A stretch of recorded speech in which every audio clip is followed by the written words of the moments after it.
ಸ್ನೇಹಿತರೆ ನಮಸ್ತೆ. ನೀತಿ ಮೀಡಿಯಾಗೆ ಪ್ರೀತಿಯ ಸ್ವಾಗತ. ಗೆಳೆಯರೇ, ರಾಜ್ಯದ ಹೈ ವೋಲ್ಟೇಜ್ ಅಖಾಡವಾಗಿದ್ದ ದಾವಣಗೆರೆ ದಕ್ಷಿಣ ಮತ್ತು ಬಾಗಲಕೋಟೆ ಉಪಚುನಾವಣೆಗೆ ತೆರೆ ಬಿದ್ದಿದೆ. ಇನ್ನು ಫಲಿತಾಂಶದ ಕುತೂಹಲ. ಯಾರು ಗೆಲ್ಲುತ್ತಾರೆ ದಾವಣಗೆರೆಯಲ್ಲಿ? ಬಾಗಲಕೋಟೆಯಲ್ಲಿ ವಿಜಯಮಾಲೆ ಯಾರಿಗೆ ಎಂಬ ಪ್ರಶ್ನೆಗಳು ಗಿರಗಿರ ಸೂತುತ್ತಿವೆ. ನಿಮಗೂ ಗೊತ್ತಿರುವಂತೆ ಯಾವುದೇ ಚುನಾವಣೆ ಹೊರಗಿನಿಂದ ನೋಡುವವರ ಬೆಂಬಲಿಸುವವರ ಇಚ್ಛೆಗೆ ತಕ್ಕಂತೆ ನಡೆಯುವುದಿಲ್ಲ.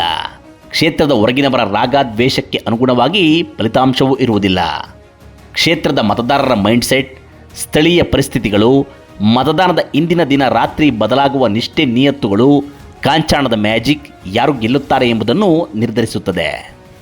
ಎಲ್ಲಕ್ಕಿಂತ ಹೆಚ್ಚಾಗಿ ವೋಟಿಂಗ್ಗೆ ಕೆಲವೇ ಗಂಟೆ ಇದೆ ಎನ್ನುವಾಗ ಹೊರಬರುವ ಜಾತಿಯ ಸಂಮೋಹನಾಸ್ತ್ರ, ಭಾವನಾತ್ಮಕ ವಿಚಾರಗಳ ಬಾಣಪ್ರಯೋಗ ಯಾರ ಮತಬುಟ್ಟಿ ತುಂಬಿಸುತ್ತದೆ, ಯಾರ ಮತಬುಟ್ಟಿಗೆ ಯಾರು ಕೈ ಹಾಕುತ್ತಾರೆ ಎಂಬುದನ್ನು ನಿರ್ಧರಿಸುತ್ತದೆ.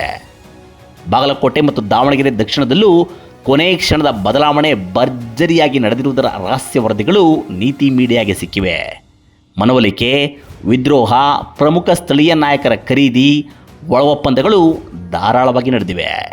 ದಾವಣಗೆರೆಯಲ್ಲಿ ನಿಜಕ್ಕೂ ಹಣದ ಹೊಳೆ ಹರಿದಿದೆ. ಸಚಿವ ಎಸ್ ಮಲ್ಲಿಕಾರ್ಜುನ್ ಆಡಿರುವ ಕೊನೆಯ ಕ್ಷಣದ ಆಟ ಮುಸ್ಲಿಂ ಸಮುದಾಯದ ಮತಗಳು ಧಾರೆ ಧಾರೆಯಾಗಿ ಹರಿದು ಬಂದು ಅವರ ಪುತ್ರನ ಜೋಳಿಗೆ ತುಂಬಿಸಿವೆ. ಶಾಮನೂರು ಕುಟುಂಬ ಸಮರೋಪಾದಿಯಲ್ಲಿ ನಡೆಸಿದ ಕಾರ್ಯಾಚರಣೆ ಬಿಜೆಪಿಯವರನ್ನು ಬೆಚ್ಚಿ ಬೀಳಿಸಿದೆ.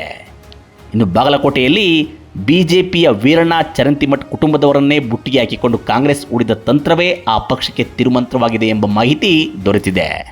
ಇದಲ್ಲದೆ ಎರಡೂ ಕ್ಷೇತ್ರಗಳಲ್ಲಿ ಕೊನೆಯ ದಿನ ಉಬ್ಬೇರಿಸುವ ಅನೇಕ ಚಮತ್ಕಾರಕ ಬೆಳವಣಿಗೆಗಳು ನಡೆದಿರುವುದು ಗೋಚರವಾಗಿದೆ.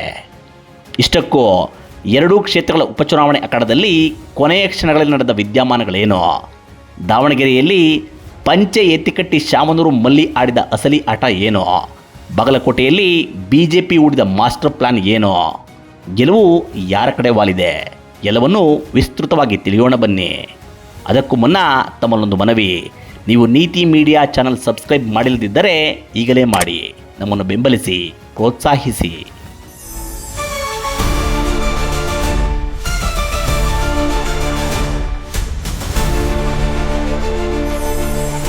ಸ್ನೇಹಿತರೆ, ಅನುಮಾನವೇ ಇಟ್ಟುಕೊಳ್ಳಬೇಡಿ. ದಾವಣಗೆರೆಯಲ್ಲಿ ಮುಸ್ಲಿಂ ಮತ ಬ್ಯಾಂಕ್ ಶಾಮನೂರು ಕುಟುಂಬದ ವಶವಾಗಿದೆ. ಚುನಾವಣೆ ಘೋಷಣೆಯಾದಾಗಿನಿಂದ ನಡೆದ ಎಲ್ಲ ದಂಗೆಗಳನ್ನು ಯಶಸ್ವಿಯಾಗಿ ಹತ್ತಿಕ್ಕಿದ ಮಲ್ಲಿಕಾರ್ಜುನ್ ಕೊನೆಗೂ ಅಲ್ಪಸಂಖ್ಯಾತರ ಮತಕೋಟೆಯನ್ನು ರಕ್ಷಿಸಿಕೊಂಡಿದ್ದಾರೆ. ಪೈಲ್ವಾನ್ ಸಾದಿಕ್ ಅವರನ್ನು 8 ವಿಕೆಟ್ ಮಾಡಿಸಿದ ದಿನದಿಂದ ಆರಂಭವಾದ ಮಲ್ಲಣ್ಣನ ಆಟ ಕಟ್ಟ ಕಡೆಯ ಮುಸ್ಲಿಂ ನಾಯಕನನ್ನು ಬುಟ್ಟಿಗೆ ಹಾಕಿಕೊಳ್ಳುವವರೆಗೂ ನಡೆದು ಸಕ್ಸಸ್ ಆಗಿದೆ. ಶಾಮನೂರು ದನಿಗಳ ಕಾಂಚಾಣದ ಕ್ರಸ್ಟ್ ಗೇಟ್ ಓಪನ್ ಆದ ಹೊಡೆತಕ್ಕೆ ಸಿಕ್ಕ ಬಾಂಧವರ ಮತಗಳು ಭರಪೂರ ಹರಿದು ಬಂದು ಸಮರ್ಥನ ಮತಬುಟ್ಟಿ ತುಂಬಿಸಿವೆ. ಮತದಾನದ ದಿನ ಹತ್ತಿರವಾಗುತ್ತಿದ್ದಂತೆಯೇ ಕ್ಷಣ ಕ್ಷಣಕ್ಕೂ ಮುಸ್ಲಿಂ ಏರಿಯಾಗಳ ಮೇಲೆ ಕಣ್ಗಾವಲು ಚುರುಕುಗೊಳಿಸಿದ ಮಲ್ಲಿ ಕಡೆಗೆ ಎಷ್ಟರ ಮಟ್ಟಿಗೆ ಅಲ್ಲಿನ ಪರಿಸ್ಥಿತಿ ಬದಲಿಸಿದರು ಅಂದರೆ, ಯಾವ ಅಲ್ಪಸಂಖ್ಯಾತ ನಾಯಕರು ಶಾಮನೂರು ಕುಟುಂಬದ ವಿರುದ್ಧ ಧಿಕ್ಕಾರ ಕೂಗುತ್ತಿದ್ದರೋ ಅದೇ ನಾಯಕರು ಕಾಂಗ್ರೆಸ್ಗೆ ಮತ ಹಾಕುವಂತೆ ತಮ್ಮ ಸಮುದಾಯದ ಅಸಮಾಧಾನಿತರ ಕಾಲು ಕಟ್ಟುವಂತೆ ಮಾಡಿಟ್ಟರು. ಸಾದಿಕ್ ಪೈಲ್ವಾನ್ ಅವರಂತೂ ತೇಟು ಕುಸ್ತಿ ಪಟುವಿನಂತೆಯೇ ಅಖಾಡಕ್ಕಿಳಿದು ಕೊನೆಯ ಓವರ್ಗಳಲ್ಲಿ ಸಮರ್ಪರ ಸಿಕ್ಸರ್ಗಳನ್ನು ಬಾರಿಸಿಬಿಟ್ಟರು. ಕಣದಲ್ಲಿ ಉಳಿದಿದ್ದ ಮುಸ್ಲಿಂ ಅಭ್ಯರ್ಥಿಗಳನ್ನು ಅಕ್ಷರಶಃ ಹಿಡಿದು ತರಿಸಿ ರಿಪೇರಿ ಮಾಡಿ ಕಾಂಗ್ರೆಸ್ ಪರ ಕೆಲಸ ಮಾಡುವಂತೆ ಮಾಡಿದರು. ಸಿಎಂ ಸಿದ್ದರಾಮಯ್ಯ ಮತ್ತು ಡಿ.ಕೆ. ಶಿವಕುಮಾರ್ ಅವರು ನನಗೆ ದೊಡ್ಡ ಭರವಸೆ ಕೊಟ್ಟಿದ್ದಾರೆ. ಅದು ಈಡೇರಬೇಕೆಂದರೆ ಸಮರ್ಥ್ ಶಾಮನೂರು ಗೆಲ್ಲಲೇಬೇಕೆಂದು ಹುಕುಂ ಹೊರಡಿಸಿ ವೀರಾವೇಶದಿಂದ ಹೋರಾಡಿದರು. ನಿಮಗೆ ಗೊತ್ತಿರಲಿ, ಮಲ್ಲಣ್ಣ ಸಚಿವ ಜಮೀರ್ ಅಹ್ಮದ್ ಕರೆಸಿದ್ದು ತೋರಿಕೆಗಾಗಿ ಮಾತ್ರ. ಜಮೀರ್ ಬರುವ ಹೊತ್ತಿಗೆ ಮುಸ್ಲಿಂ ವಾರ್ಡ್ಗಳಿಗೆ ಅವರು ಅಷ್ಟದಿಗ್ಬಂಧನ ಹಾಕಿಬಿಟ್ಟಿದ್ದರು. ಮಾಜಿ ಕ್ರಿಕೆಟಿಗ ಅಜಾರುದ್ದೀನ್ ಅವರಿಂದ ಹಿಡಿದು ದಕ್ಷಿಣ ಭಾರತದ ಅಷ್ಟೂ ಮುಸ್ಲಿಂ ಮುಖಂಡರನ್ನು ಕರೆಸಿ ಶೋ ಕೊಡಿಸಿದರು. ರಾಜ್ಯದ ಮುಸ್ಲಿಂ ಶಾಸಕರು, ಕಿರಿ ಮುಖಂಡರನ್ನೆಲ್ಲ ಕರೆಸಿ ಹಿತಬೋಧನೆ ಮಾಡಿಸಿದರು. ಸಿಟ್ಟಿನ ಕೈಗೆ ಬುದ್ಧಿ ಕೊಟ್ಟು ಬಿಜೆಪಿಗೆ ಮತ ಹಾಕಬೇಡಿ ಎಂದು ಮಸೀದಿಗಳ ಮೌಲ್ವಿಗಳಿಂದ ಅಪ್ಪಣೆ ಜಾರಿ ಮಾಡಿಸಿದರು. ರೋಷಾವೇಶದಲ್ಲಿದ್ದ ಯುವಕರಿಗೆ ಬುದ್ಧಿ ಹೇಳಿಸಿದರು. ಅಂತಿಮ ರಾತ್ರಿ ಏನು ಮಾಡಬೇಕು ಅದನ್ನು ಶಿಸ್ತಾಗಿ ಮಾಡಿದರು. ಇದರ ಪರಿಣಾಮ ಮುಸ್ಲಿಂ ಮತಗಳು ಚಕ್ಕು ಚೆದರದಂತೆ ಕಾಂಗ್ರೆಸ್ ಪಾಲಾಗಿವೆ. ಕಡೆಯ ರಾತ್ರಿ ಆಟದಲ್ಲಿ SDPI, ಸಿಎಂ ಇಬ್ರಾಹಿಂ ಬೆಂಬಲಿತ ಮುಸ್ಲಿಂ ಅಭ್ಯರ್ಥಿಗಳು ದಿಕ್ಕಾಪಾಲಾಗಿದ್ದಾರೆ. ಮುಸ್ಲಿಂ ಮತಗಳು ವಿಭಜನೆಯಾಗುತ್ತವೆ ಎಂದು ಕಾದು ಕುಳಿತಿದ್ದ ಬಿಜೆಪಿಗೆ ಭ್ರಮನಿರಸನವಾಗಿದೆ.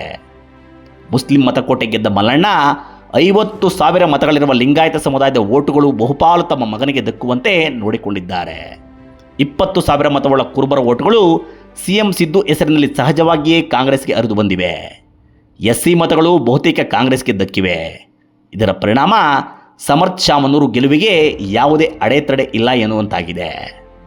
ಬಿಜೆಪಿ ಅಭ್ಯರ್ಥಿ ಶ್ರೀನಿವಾಸ್ ದಾಸಕರಿಯಪ್ಪ ಅವರಿಗೆ 25,000ಕ್ಕೂ ಹೆಚ್ಚಿರುವ ಎಸ್ಟಿ ಸಮುದಾಯದ ಮತಗಳು ಉಂಡೆಯಾಗಿ ಸಿಕ್ಕಿರಬಹುದು. ಬಿಜೆಪಿಯ ಸಾಂಪ್ರದಾಯಿಕ ಲಿಂಗಾಯತ ಮತ ಬ್ಯಾಂಕ್ ಕೂಡ ಅವರ ಕೈ ಹಿಡಿದಿದೆ. 20,000 ಮತ ಇರುವ ಮರಾಠರ ಬೆಂಬಲವೂ ಸಿಕ್ಕಿದೆ. ಇತರ ಮೇಲ್ವರ್ಗದ ಮತಗಳು ಅವರ ಅಕೌಂಟಿಗೆ ಜಮೆಯಾಗಿವೆ. ಆದರೆ ಬಲಾಢ್ಯ ಶಾಮನೂರು ಕುಟುಂಬದ ಅಭ್ಯರ್ಥಿಯನ್ನು ಹಿಮ್ಮೆಟ್ಟಿಸುವಲ್ಲಿ ಅವರು ವಿಫಲರಾಗಿದ್ದಾರೆ ಎಂಬ ವರದಿಗಳು ಸಿಕ್ಕಿವೆ.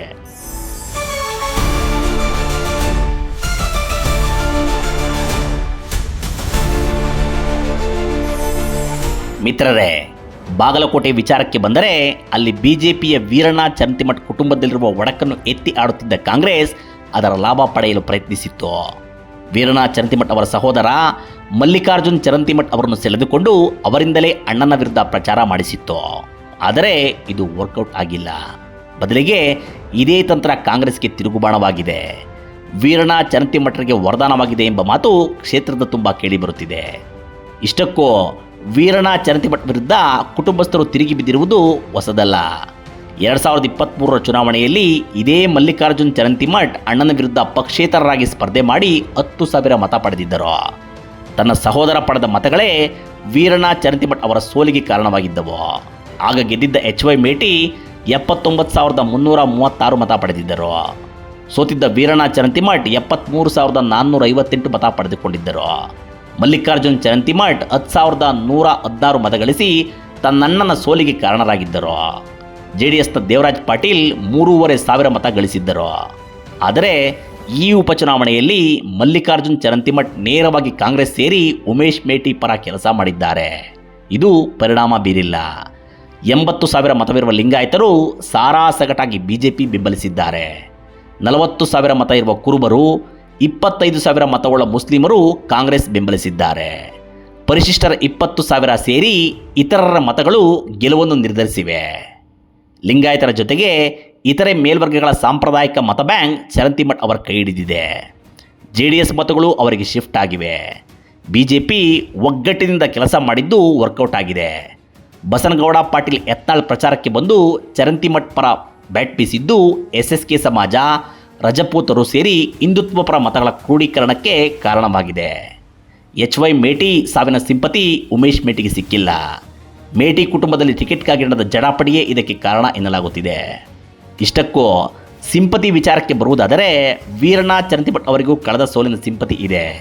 ಅಲ್ಲದೆ ಕುಟುಂಬದವರಿಂದಲೇ ಸೋಲಿಸಲ್ಪಟ್ಟರು ಎಂದು ಬಹುಸಂಖ್ಯಾತ ಲಿಂಗಾಯತ ಸಮುದಾಯ ವೀರಣ್ಣ ಬಗ್ಗೆ ಕನಿಕರ ಹೊಂದಿತ್ತು. ಇದು ವರ್ಕೌಟ್ ಆಗಿದೆ.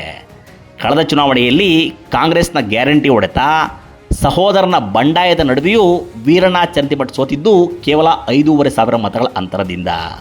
ಈ ಸಲ ಲಿಂಗಾಯತ ಮತ ವಿಭಜನೆಯಾಗಿಲ್ಲ. ಜೊತೆಗೆ ಹಿಂದೂ ಮತ ಬ್ಯಾಂಕ್ ಕ್ರೋಢೀಕರಿಸುವ ಕೆಲಸವೂ ಆಗಿದೆ. ಕಾಂಗ್ರೆಸ್ನ ಉಮೇಶ್ ಮೇಟಿಗೆ ತನ್ನ ತಂದೆಗಿದ್ದಂತಹ ರಾಜಕೀಯ ಚಾಕಚಕ್ಯತೆ ಇಲ್ಲದಿರುವುದು, ಕುಟುಂಬದೊಳಗಿನ ಆಂತರಿಕ ಅಸಮಾಧಾನವೂ ವೀರಣ್ಣ ಚರಂತಿಮಠ್ ಅವರನ್ನು ಗೆಲುವಿನ ಸಮೀಪಕ್ಕೆ ತಂದಿದೆ ಎನ್ನಲಾಗುತ್ತಿದೆ. ಏನೇ ಇರಲಿ, ಯಾವುದಕ್ಕೂ ಮೇ 4ರ ತನಕ ಕಾಯೋಣ. ಇದು ಈ ಹೊತ್ತಿನ ವಿಶೇಷ. ಮತ್ತೊಂದು ವಿಡಿಯೋದೊಂದಿಗೆ ಬರುತ್ತೇನೆ. ನಮಸ್ಕಾರ.